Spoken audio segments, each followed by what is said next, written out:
For it's 1, 2, 3 strikes, you're out at the old ball game. Take me out to the ball game. Take me out with the crowd. Buy me some peanuts and Cracker Jacks. I don't care if I ever get back. Let me root for the home team. If they don't win, it's a shame. For it's 1, 2, 3 strikes, you're out at the old ball game.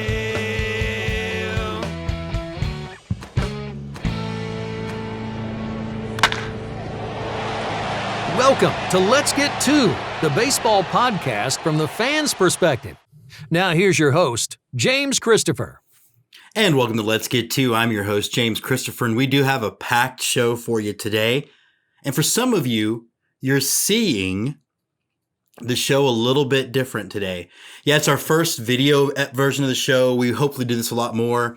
We've actually had some requests for it, which I think is weird. And you guys can thank our good friends at Before the Pitch or blame them for us finally taking that plunge and doing a video version of the show. I'm not sure why people want to watch a bunch of dudes who clearly can't play baseball anymore talk about baseball, but that's what we're doing. Before we get started, I do want to do a shout out to the teams that we're representing today. That's at least one benefit. We get to kind of throw a little bit more love to some of our favorite brands in the minor leagues. So today we're wearing the Myrtle Beach Pelicans. And then we've got a hat from the Tacoma Rainiers. The Pelican shirt I'm actually super proud of because I ordered it offline and it was too small. And I have lost the weight. It's been almost a year. And I'm very excited to finally be able to wear this shirt. But that's about the best news we have to report today. Unfortunately, it's not been a great day for baseball. Teams are laying off minor leaguers. The Players Association and the owners are going back and forth, but not really. They're just kind of yelling at each other now. We feel like it's like our parents are fighting or something. But it's a really bad situation for baseball, honestly. And it feels like both groups are being woefully and tragically short-sighted. The vibe I get, it's as if each side of this argument, the Players Association and the owners group, all think they have some sort of inherent upper hand on the other. And so they're acting as if their battle is won. So now it's like, let's see how much we can get. Let's see how much farther we can go. And in fact, all it's doing is leaving their fans in the dust. So if I could, I would offer 2 pieces of advice to both groups of people. One, your game is already losing popularity. For as much as I love it and I can scream as much as I want to anybody that will listen, I immediately get pushback from students and from friends. Baseball's boring. I know it's not boring, but that's what you get. And the problem with baseball isn't because the games are too long. The games have roughly, at least the pace of the game has roughly been the same. Why the runtime of games is a little bit longer is a whole different animal and a discussion Major League Baseball is not willing to have. The other problem baseball is facing, and this is where they really dropped the ball on this coronavirus thing, is that people are realizing they don't need it. It's the same thing with other forms of entertainment, but baseball had an opportunity. They had an opportunity to say, if we play this right, we can be the first ones back. We can take our proper role as America's pastime and bring the country together. But rather than do that, they did the opposite of that.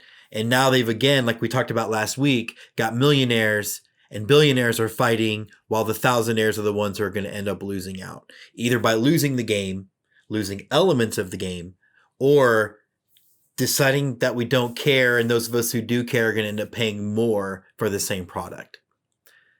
Make no mistake about it. Whether the owners make a concession here or the players make a concession there, we will be the ones, fans of the game, that will end up paying for those concessions through increased prices of concessions, caps, tickets, all of that stuff.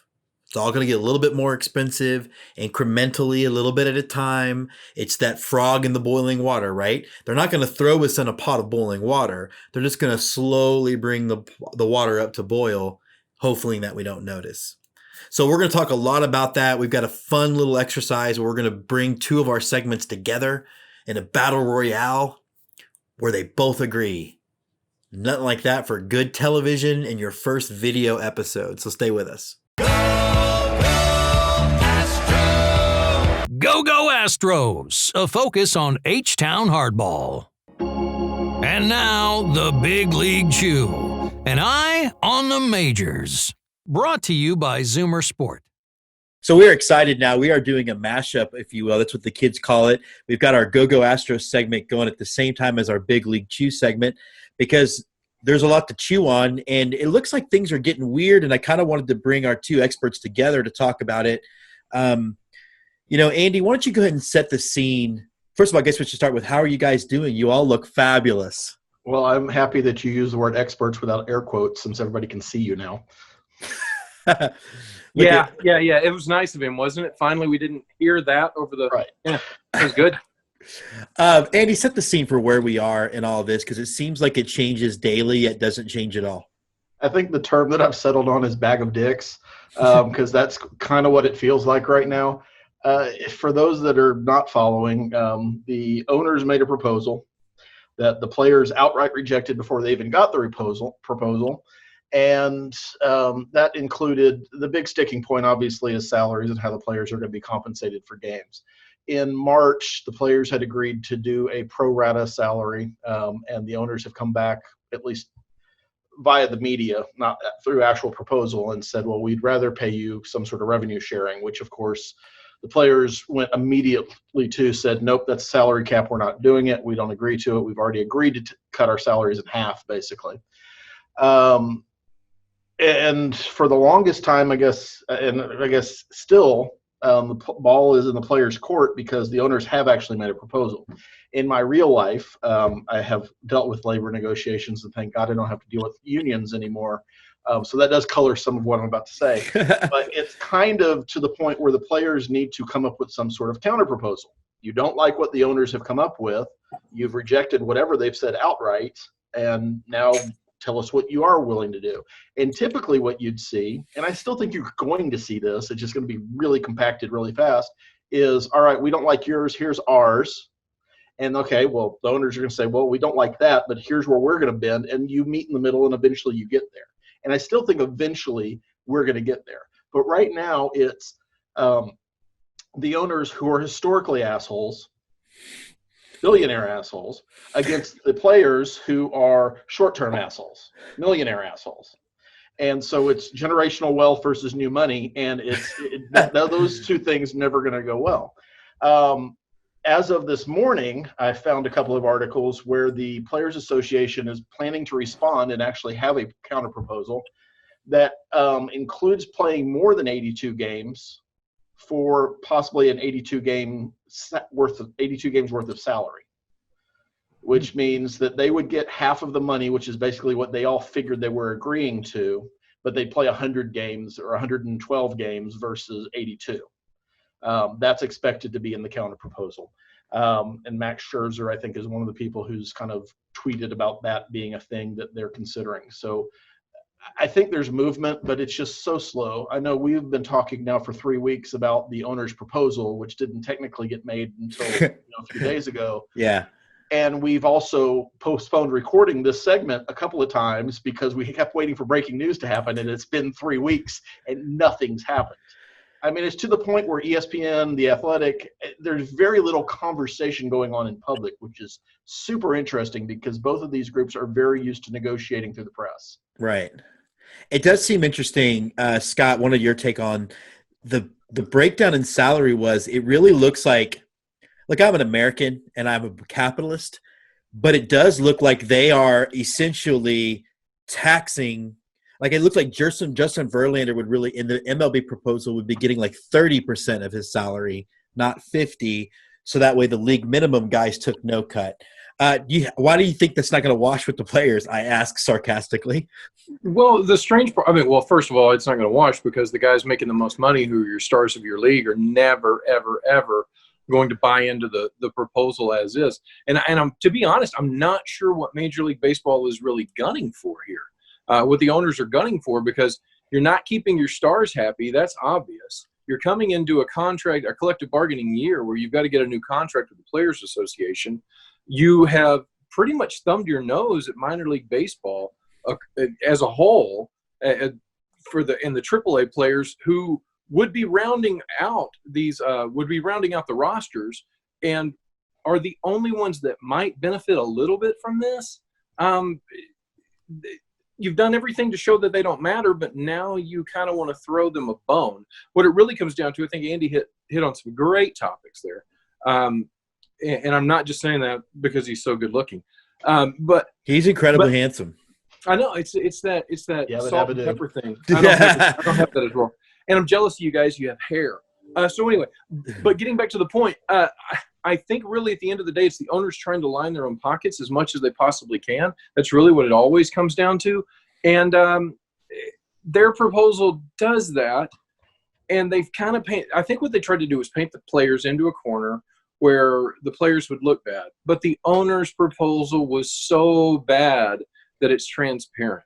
That just because Blake Snell isn't going to play the game, it doesn't trump what the owners just did with this proposal. It brings up two questions that I wanted you guys to address. One, it feels like we could have this exact same conversation. 26 years ago now? The owners are saying they don't make enough, but they don't tell us how much they aren't making. I think it was Scherzer, in fact, in his tweet, Andy, that said, if you'll show us the books, we'll be open to that conversation. It's that they won't. Other part of that question is, by doing what we described, where you are saying the very, very rich take the big pay cut, the very, very low end don't, are you dividing the union ahead of a 2021 collective bargaining agreement? Absolutely. And it's really interesting from a labor perspective because the owners it appears they're building a proposal that is going to target the 3 to 5 year player because the system is most going to benefit them. And there's more of those guys.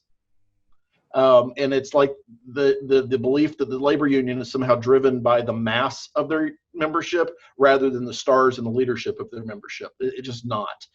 It's a fundamental misunderstanding of how the union works. It's not one man, one vote. I know people would like to think it is. It's not. A Justin Verlander, a Max Scherzer, a Tony Clark have a lot more say in what the union's response is than a Max Stassi or Nick Tantalou. I don't like that kind of fruit, but fine. Yeah, sure. Scott, thoughts on that? Well, I think that maybe we also just saw something in the NFL offseason where they've added a 17th game. That, they went through a 3-step process to get it to the players for the one man, one vote type of thing in the NFL to pass that off, for that extra game to be played, for salaries to go up for the lower guys, but not so much for the upper guys. They're taking a bigger risk. And I almost wonder if the Major League Baseball owners, who are not known to have their own relevant epiphanies, somebody looked at that and said, oh, we should just copy that. We should do it that way. So I'm curious if they're trying to take the NFL's lead on this and go at it that way. But that was a decision made before the coronavirus hit this continent. So it's just all wrong. It should not be this difficult to play baseball. It really shouldn't. Andy, anything else? Did he follow up on that? I mean, Scott's exactly right. The worst part of baseball in this country is Major League Baseball. And I don't mean the game. I mean the organization as it is, because it is so far out of touch with what normal people, and I don't have to use air quotes on normal people are going through right now. They're so far removed from the idea of giving hope other than from a lip service standpoint or being an inspiration. They are very well going to be – they're already behind soccer. Premier League is going to start up. NASCAR has started up. Tennis is starting up. Golf is going to start up. I think whatever the women's version of MLS is going to start up soon. MLS is going to follow right after that. And we're 60 days away from NFL camp starting. So the baseball has a very limited window, and I haven't even mentioned hockey or basketball yet, which are still probably going to have playoffs. We've talked about before that baseball has probably fallen to 4th or 5th in popularity in the country, depending on what part of the country you're talking about. They're aiming right to like 6th, 7th, or 8th, just by the sheer stupidity at which they're approaching this. They have to stop negotiating through the media. They have to start making progress. Both sides have to understand they have some fault in this. I absolutely believe the owners have more faults, but at some point, something's got to give, because otherwise there may not be baseball to come back to. And the players have to understand that as well. And Andy, I think that goes not only for this season, but going into that collective bargaining. If you can't get it together now, you are totally at loggerheads with each other going into next year. This could turn into 1994 all over again. I want to add another element to the conversation in a second, but Scott, it comes down to something that we talked about, and Andy, we talked about it too when the Astros sign stealing came out, that we all, I think, thought if we put a tinfoil hat on, part of the reason to handle the Astros the way they did was to already start to break the union by getting those players so vocally anti-Astros. You already disrupt the union, and now you get to do this on top of that. Yeah, it's. I think it's a situation where the owners are nefarious, and they're certainly clandestine in their operations. And I have some other SAT words I could drop in there, but I'll stop with those two.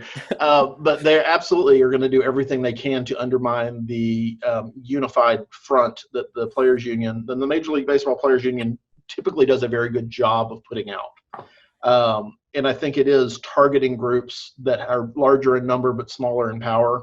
I think it is absolutely giving the Astros players immunity in exchange for testimony, not offering the same deal for the Red Sox, and that's why the Red Sox didn't have to talk, and then throwing it out there without any clarification for both investigations to leave the players individually to spout off whatever they wanted to spout off, whether it was accurate or not. And then they can also count on the fact that baseball rosters are replete with meatheads, like Blake Snell, to say things like, I'm not going to play, you're an idiot, because I'm not going to make $20,000 every time I pitch. And the public buys that, eats that stuff up. And so for the first time in my memory, and we're talking 26 years since the last labor stoppage, there is public sentiment that is siding with the owners. The owners have always been the bad guy in this conversation. And I don't think it's 50-50 by any means, but it's slowly moving to the owner's side. And the owners have the staying power through their finances to outlast the Players Union if the Players Union doesn't come to the table at some point. Completely agree with what Andy's saying, and I'll add what we've talked about before, Jim, on the show, and that is that in baseball there are fewer college educated athletes in baseball than in any other team sport in the States, because everybody else has to go to college, and that's not the route that the average player takes to get to the major league level now. So you're trying to take advantage of guys who don't understand the big picture of the system, and putting the guys who do understand the big picture of the system, like Tony Clark, putting them in a really precarious position of trying to negotiate through the media and trying to look like the good guy all along. It's tough times, and it should not be this difficult. There's plenty of money to go around. And it shouldn't be this difficult to everybody say, you know, the decent thing to do is to say, listen, we're not going to use 2020 as anything, like we're not going to try to make a salary cap if we do it this way for these last 80 games. Like if we really are going to be what's best for the country, let's be best for the country. Now, Andy had called this a bag of dicks. And it seems like every time the players step on theirs, the owners decide that it's time to step on theirs. And Oakland did it in a big way, Scott. And I'm not sure people really understand. Talk a little bit about what Oakland did to provide some even more context to this situation. Oakland ownership went out of their way to save about $1 million this year. It's actually 1.2. 1.2 mil, which is just over Blake Snell's contract per year, by the way. But the way they went about saving this $1 million with an owner that is worth billions, I believe, the way he went about saving $1 million was to cut 100% cut the $400 per month stipend that his minor league players were supposed to get. In this time, in these troubling times, as we've all heard said many times, in these troubling times, this guy went out and said, $400 a month is way too much to pay you guys to keep goodwill going on between us. Are you kidding me? It's $400 a month, man. It's $400 a month for guys that give you blood, sweat, and tears as temporary labor, holiday employment, whatever they call them, so they don't have to pay them a salary to begin with. A living wage in the beginning, yeah. Yeah, minor league players are already taking it on the shins because they're so hungry to get to the major league level. And then $400 a month? Are you kidding me? That might be enough for one guy to put groceries on his own table for the month, cutting it really, really close. I mean, if he has no other bills, sure. Yeah, exactly. Well, I mean, just the food on the table, much less the temporary job that he has to get at Home Depot through the summer, through the winter. Yeah. But the good news is, though, Andy, the good news is, Andy, is they're all free agents and they can now go to any other. Oh no, they're still property of the Oakland A's. Bingo. Well, there's no such thing as a long-term athletic.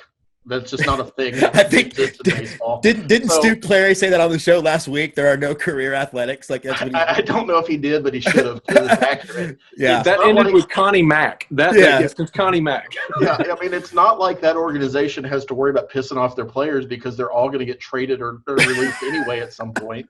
Matt Chapman's the next one to go. We have, in the AL West, we have one season to survive the A's again before they go through a total rebuild again.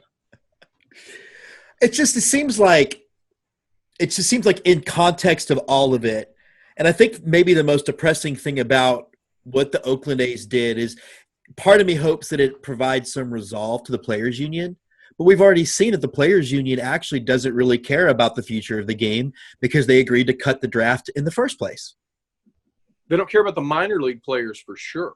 They care about their superstars and the guys once they're established. But the MLB does not care about the MILB players. They've never shown that they do. If they did, they would be in a fight a little bit more every year to get these guys paid a decent wage for going out risking life and limb.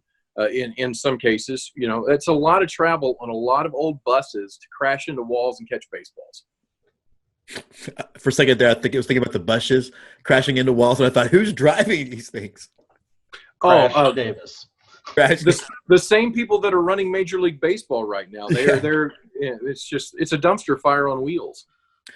So, do you think baseball's being helped out by the fact that because, like we've established, it's the fourth or fifth most popular sport, that not everyone's paying a great level of attention to it? Andy? I think more. Oh, Andy, go ahead. Oh, well, I'll defer to Scott. No, I think, it's being helped out because it's not the primary. The sports channels don't have the ability to report on things that don't exist, despite their best efforts. So they are going to report on the NBA trying to figure out how to come back with a playoff tournament. They are going to report on the NHL trying to come back. They are clamoring to report on the NFL starting anything. The NFL could literally have a checkers tournament right now, and it would get 24-hour coverage. J.J. Watt against Tom Brady. Who's going to win? I don't think Tom plays checkers. But I think you would watch it, so it doesn't matter. It doesn't matter. He didn't play golf all that well this past weekend either until he had to. No, I mean, I think there's a reason the Johnsonville Cornhole. Oh, sorry. Go ahead. Okay. No problem. I just finished my thought real quick. There's nothing to watch with baseball right now because there's nothing happening. And nothing that's happening is all that interesting to the average fan because they just want to see games played. What's really interesting to me, a point that Scott just brought up, that the Major League Baseball Players Association doesn't care about the minor leagues. Nobody cares about the minor leagues once you're out of it. I think that's a fair statement from the players, and it shouldn't be. Because if they had half a brain, you'd drop the MLB you'd have a professional baseball players union, and all of a sudden your membership would be about 10 times what it is right now, and you'd be drawing in interest from communities all over the country instead of 30 specific cities. If you were able to do that, you'd have a lot more negotiating power and a lot more room to tell the owners how things should be. And unfortunately, because both sides from MLB standpoint are so short-sighted and so consumed with the now, that's never going to happen. And you're going to see the MILB die a slow death as the major league teams start to absorb them and remove everything that's special about them. We're going to pivot there in a second. Scott, did you want to follow up on the – It all really comes down to a 5-letter word that's greed. As Andy just pointed out, it would be great. It would be the optimal situation for minor league players to be part of the Players Association. But if you're seeing that players union torn apart right now with the tiny divide there is, could you imagine what it'll be like if you get Class A guys, 20-year-olds and 19-year-olds in there from Class A? It would have to be balanced so that the stars, I guess you get a vote for every dollar you earn. I don't know. It'd be a horrible image to see just rooms and rooms full of Blake Snells without the talent, but with all the attitude. Well, but I do want to pivot there because we are a minor league baseball mostly show, right? And I think that if Manfred could have created the coronavirus, he would have, because it's doing the job that he wanted done in the first place, as far as starting out by killing these 42 teams. Yes, but he didn't start this culling of the herd in Houston. So sorry. I mean, you've won me over in the fact that it ain't paranoia if they're really out to get you. Right, it's true. No, I think you would have absolutely for Manfred. They have used. I believe that Major League Baseball ownership and the front office has used this crisis as a crisis of convenience for them to say, well, shucks, we would have loved to have found a way not to kill all these teams off, but now we really have to. I think they're using that for cover, and I think that's really dirty pool whenever you use a worldwide health crisis as an opportunity to push your agenda. Andy, did you have a follow-up to that? I mean, I hate to keep agreeing with Scott because I know there's no tension, there's no drama, there's no viewers, but I mean, he's exactly right. It's just, I don't even know if I can expound on what he just said. It's just so frustrating to watch what should be such an easy process be so convoluted and wrapped around individual parties' greed and avarice and inability to see past their own noses.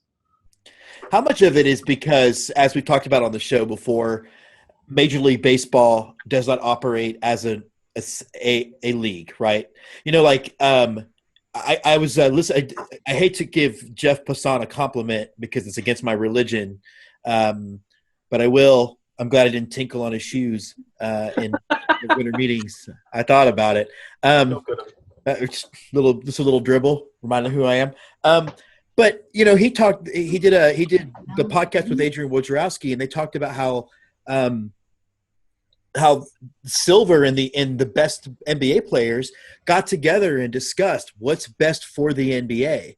I cannot imagine Trout and Bregman and Aaron Judge sitting down with Manfred, and doing that. I can't, and I think that's ultimately part of the problem. I don't even know how you would decide who those players are. How would you have the conversation? And I hate to keep bringing up Blake Snell, but how could you convince Blake Snell that he's not part of that conversation, but Justin Verlander is? I mean, Blake has already stolen a Cy Young from Justin Verlander. He obviously probably thinks he should steal his position on the negotiation table.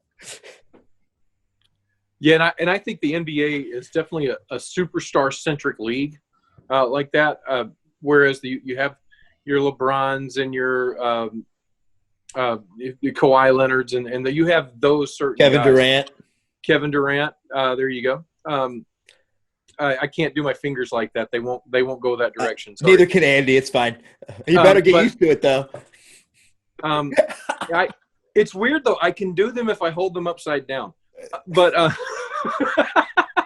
fortunate arthritis. Yes, yeah, it works out that way. No, but I don't know who they would start with and how they would go about finding those people that they need to talk to. And if you can't come together, the owners can rarely come together with each other. Whenever they do, then they have to come together with the players union.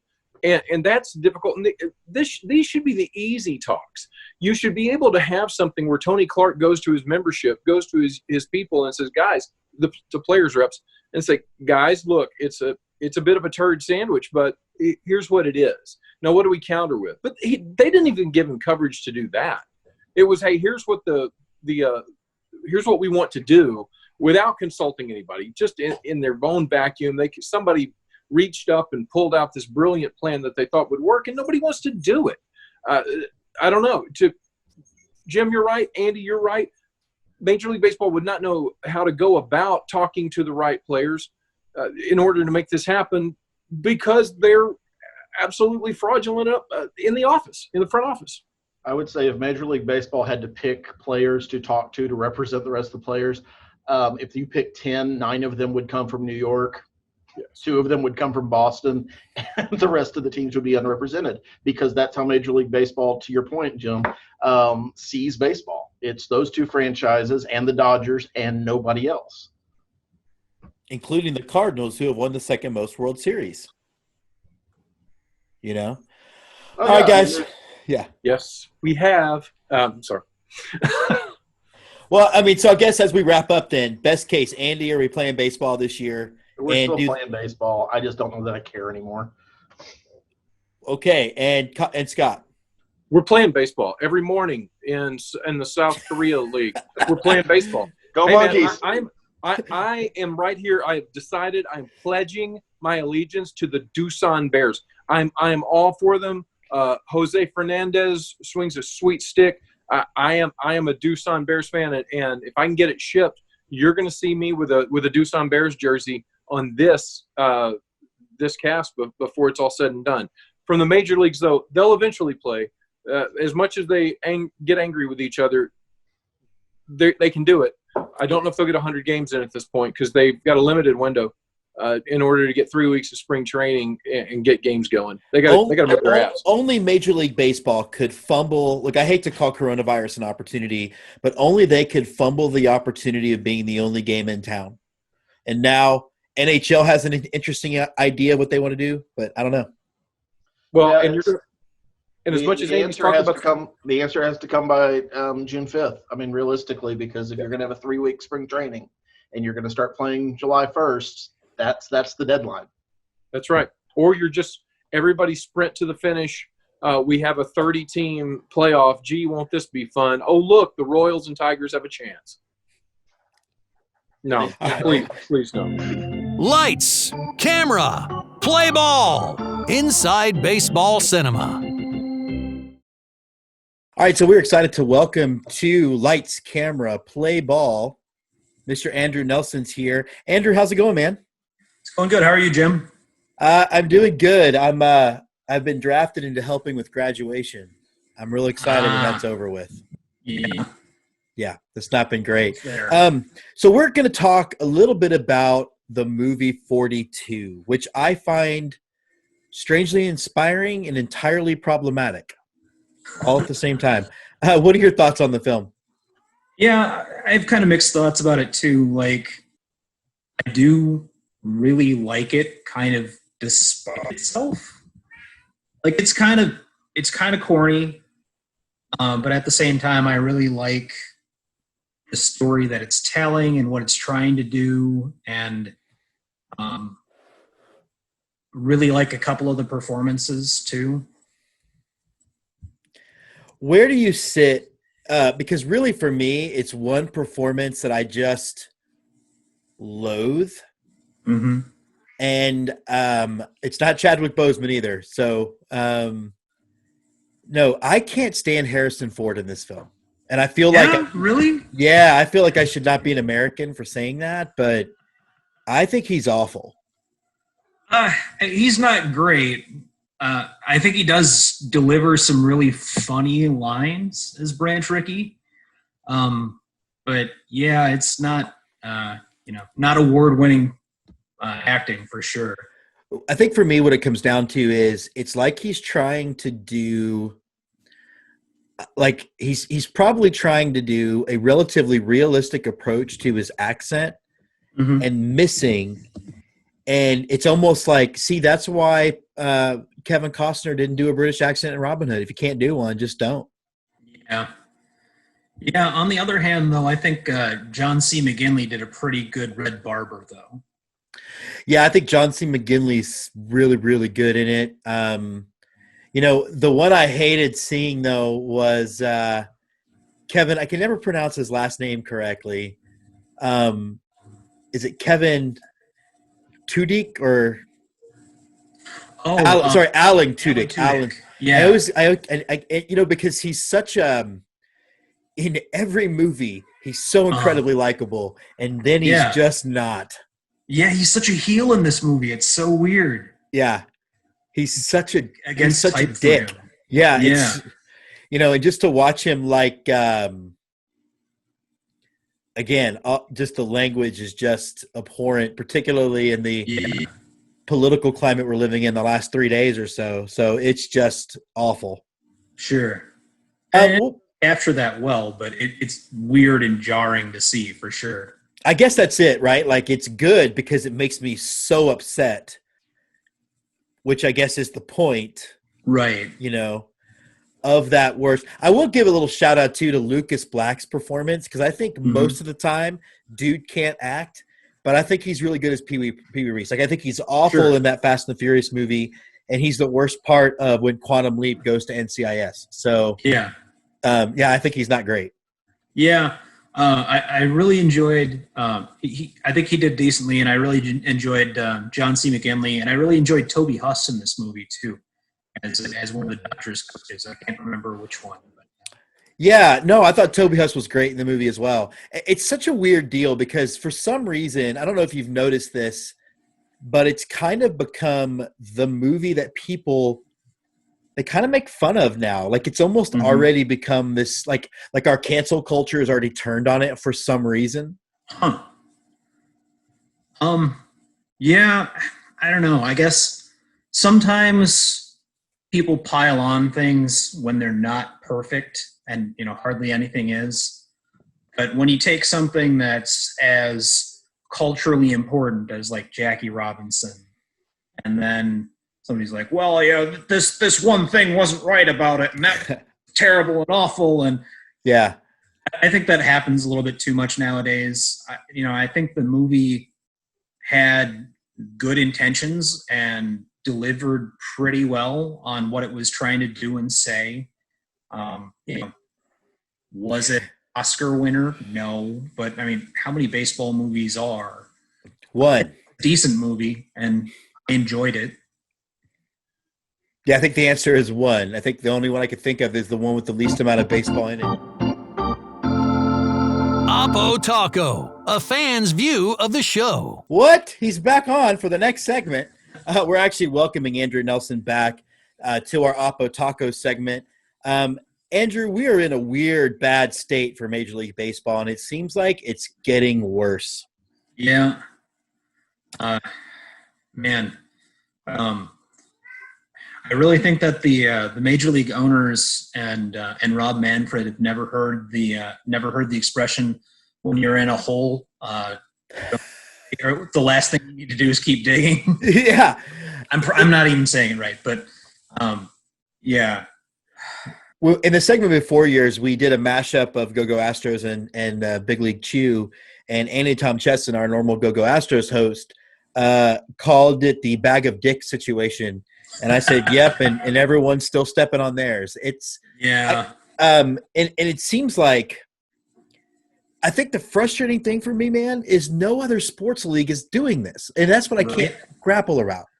Yeah, I mean, I think that even in normal times, the relations between the players and the ownership is more contentious in baseball than it is in the other major sports, and it's just being magnified now even more. And I'm 100% on the players' side. I think that they deserve to be paid, and that they shouldn't be responsible for making up losses for ownership. But it's weird because there's a part of me that disagrees, right? Because part of me is like, okay, well, if it's for the good of our sport, like if we want our sport to survive, if you want to continue to be paid an exorbitant amount of money, you can't have some teams go into an unrecoverable financial disaster. The caveat to that is, and it's like 1994 all over again, if the owners don't tell us how much they're losing, how can we really have compassion for them losing any money, period? Definitely. And while I agree that both sides need to give something to come together, because that's how negotiation works, At the same time, both sides have to act in good faith for negotiations to work right, and it really doesn't seem like there's any good faith effort coming from ownership side. No, it doesn't. And I think, I think we talked about on the segment before, I wanted your take on it as somebody who's followed baseball forever. Doesn't it feel like the owners are trying to break the union with this offer, particularly with the sliding scale salary situation? Absolutely. I mean, it's almost like somebody gave the owners a list of, hey, these are the things you shouldn't do if you want to win this argument, and they misread it, and it was like, oh, these are things we should do. And the top of the list is look like you're trying to break the players' union. I mean, it just looks so bald-faced, opportunistic. They're really obviously trying to pit the players against each other. And on the one hand, I'm kind of optimistic as far as that backfiring, in that like baseball Twitter seems to mostly be on the players' side. But hardcore baseball fans aren't all of baseball's clientele, No, you're exactly right. And I was thinking about this, and I talked about a little bit about it in my opening. You and I are going to come back, right? You and I are going to be back next year. Yeah. The people who won't are going to be the casual fan who, A, sees millionaires and billionaires fighting while they're worried about their next paycheck. Yeah. And then 2, we can talk about who's going to lose money in all this. The fact of the matter is none of them are, because they're going to pass it on to us in the form of higher ticket prices, higher gear prices, and that's going to drive them away as well. So I do kind of wish they would all take a step back and say, you know what, 2020 is different. Right.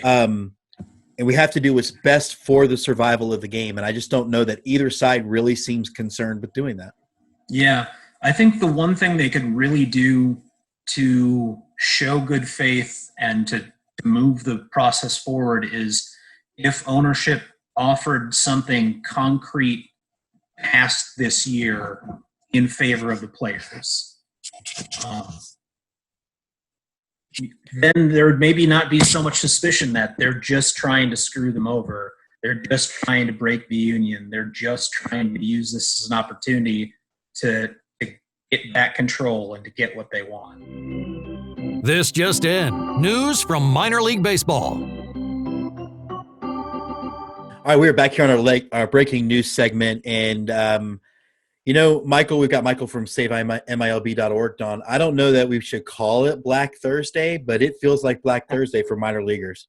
I mean, it certainly does, and it's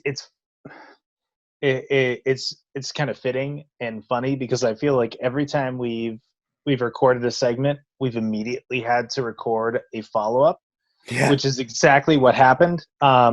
We were going to talk about the Oakland A's furloughing their minor league teams, their entire farm system.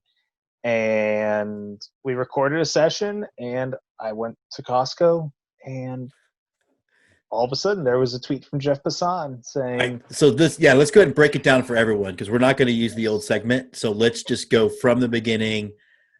What has gone on with the minor leagues today? So today, Jeff Passan announced that minor league baseball will be cutting, or Major League Baseball will be cutting ties with. He reported thousands. I think he also said hundreds in the same tweet. But long and the short of it is, many minor leaguers, several hundred, if not well over 1,000, will be without a job by the end of the day if they haven't already. And that effectively, there's 1,050 roster spots for the 42 teams that are available. There was 1,050 roster spots. I guess there was 1,050 fewer draft picks created by the change in the 2020 draft pick policy. And now we just see, the numbers certainly point to and indicate that Major League Baseball has made the decision. for minor league baseball. So let's unpack that for a second, because obviously baseball is a different animal than the NHL or the NFL or the NBA. There are farm systems that don't exist in other leagues. They do employ a great many more players than those other leagues do. Why is it, though, that Major League Baseball seems to be the only league that seems to be stepping on its Johnson with every opportunity in this whole thing, man? Like the player, like Blake Snell's like, hey, I'm going to go overly redneck this thing out, to the point that Jeff Passan points out that he's only high school educated, and it shows. And rather than Major League Baseball ownership just sitting back and letting that, nope, we're going to cut everybody now. Like, what is it about them trying to out asshole each other? I really don't know. It's to me, it seems like there's got to be some sort of larger game at play that we don't know. And because I don't believe it's about financial insolvency. I believe that if it was financial insolvency, we would have some indication of that. So unless something really shady is happening, I can't see a logical explanation for why Major League Baseball does this, other than it wants to reinvent itself, maybe. But in doing so, it's doing it in a really awful, probably the worst way you can imaginable, in terms of making it less fan friendly, in terms of making the experience that much more enjoyable, and robbing small town America of the opportunity to see baseball played professionally. And hopefully some fans will become fans of the parent club. I don't get it. That Bleacher Report, more to it. Now Bleacher Report's leaking out that they just expect, I mean, it's what everybody knows, right? We all expect the minor league season to be canceled, period. Nothing about this proposed 35-player roster with a 20-person taxi squad, essentially doubling the major league roster, says you can have a minor league system. Is this all – it seems like it's a high-risk gamble, right? Because, I've got the Tacoma Rainier stuff on tonight, right? They're going to be fine. They're the AAA team of the Seattle Mariners. They're okay. You're wearing Vermont Lake Monster gear right now. They are a team on that list. There's no way they can survive this. No. I mean, at this point, Major League Baseball seems to have made the decision to expedite the process that they have been pushing for negotiations. They can't survive. I don't know.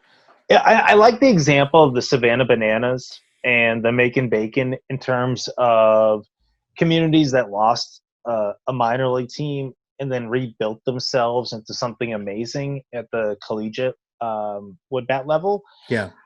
I can see that happening for some teams. I can see some markets maybe even being attractive to some lower level independent league circuits. But, there's going to be whole swaths of the country whose experience with baseball will be very negative at this point, because the only opportunity for them to see a game within hours was their minor league affiliate maybe an hour away. Yeah. So I guess if you want to watch the game now, you have to. The only show in town will be the Major League Baseball TV package, which is exorbitantly expensive, and baseball ratings. I think it's a bubble to some degree, and I don't think baseball. I don't know that baseball sustains itself as a TV-only sport for people. Maybe I'm wrong. The collegiate summer league thing is interesting because that seems to be, to me, a more natural direction. Because at least with collegiate summer league, the big difference between independent minor league baseball and affiliated for everyone out there is you're not paying player salary when you're affiliated. Well, you're also not doing that with the collegiate summer league. So maybe that is a way for Vermont to survive if they're one of the ones. I don't know. I find the whole thing just completely off-putting. Yeah. And when you see programs like let's talk about the collegiate baseball programs. Furman just cut their program the other day. Yep. I want to say it was the third or fourth D1 program to go under since COVID-19 started. You're going to see scholarships dry up, programs go under, universities reduce athletic scholarships, and the lower revenue sports will be the first ones to take a hit. And baseball is, for many schools, not a revenue generating sport. Yeah, I've seen estimates up if you look at all levels of NCAA baseball, up to 100 teams from divisions 1, 2, and 3 could eventually be phased out. Michael, thanks so much for jumping on again. We'll be back in a few weeks to see how things go, but thanks for joining Let's Get To. Absolutely. James, thank you so much.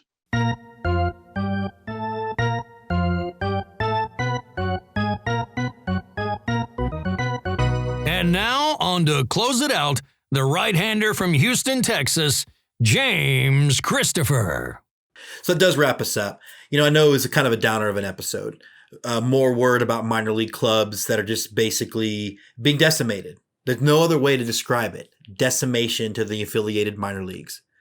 Hopefully, the players that can stick to it will find opportunities to play elsewhere, but that again pushes other opportunities for other players down. I mean, there's only a finite amount, and that amount got less. But I know it's been a bummer of an episode. I do hope that you will find and have a good weekend. I know some of us are in for some bad weather. Try to hunker down, do your best to enjoy what you have, this situation. Listen to America's favorite minor league podcast. And then when you're done with that, listen to ours. We do have some fun news, though.